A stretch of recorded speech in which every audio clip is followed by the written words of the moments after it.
Brainstem, oldest part and central core of the brain, begins where the spinal cord swells as it enters the skull, responsible for automatic survival functions. This is the medulla oblongata. It is the lower half of the brainstem. It is often referred to simply as the medulla. The medulla contains the cardiac, respiratory, vomiting, and vasculatory centers and deals with automatic functions such as breathing, heart rate, and blood pressure.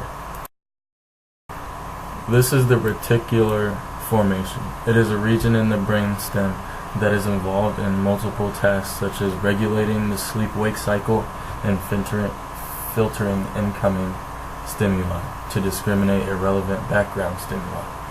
It is essential for governing some of the basic functions of higher organisms, and it is one of the phylogenetically oldest portions of the brain. This is the thalamus. It is a midline symmetrical structure of two halves within the brains of vertebrates, situated between the cerebral cortex and the midbrain. Some of its functions are relaying of sensory and motor signals to the cerebral cortex, and the regulation of consciousness, sleep, and alertness. The thalamus surrounds the third ventricle. It is the main product of embryonic diastine. This is the cerebellum.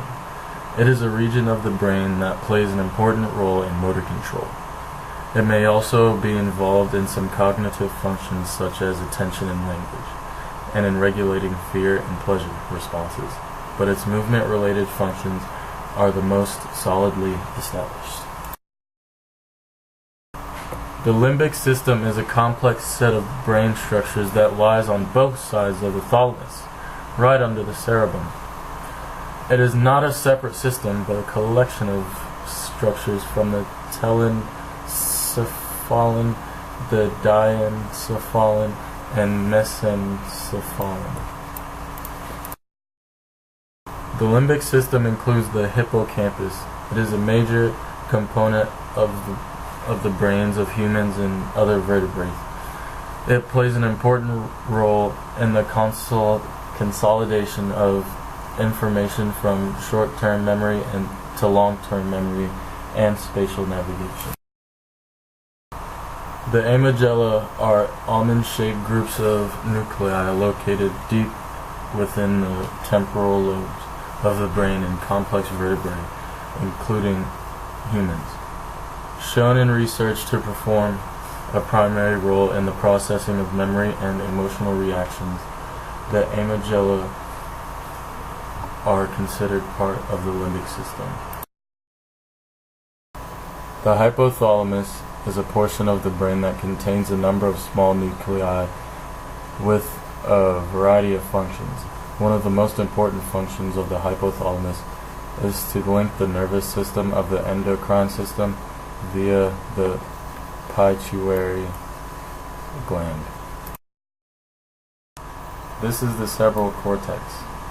Intricate covering of interconnected neural cells that, like bark on a tree, forms a thin layer on your cerebral hemispheres, the body's ultimate control center.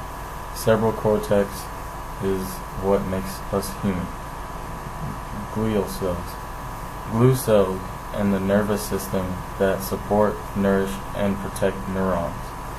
Frontal lobes, the portion of the cortex lying just behind the forehead, involved in speaking and muscle movements and making plans and judgments. Parietal lobes, lies at the top of your head toward the rear, includes the sensory cortex. Temporal lobes, lying roughly just above your ears, includes auditory areas, each of which receives auditory information primarily from the opposite ear. Occipital lobes, lies at the back of the head, includes visual cortex. Motor cortex, rear of the frontal lobes that controls voluntary movements. Sensory cortex, front of the parietal lobes that registers and processes body sensations. Angular gyrus, located in the parietal lobe and involved in the processing of auditory and visual input and the comprehension of language. Broca's area is a region of the frontal lobe of the hemisphere of the hominid brain with functions linked to speech production. Wernicke's area is one of the two parts of the cerebral cortex linked since the late 19th century to speech. It is involved in the understanding of written and spoken language.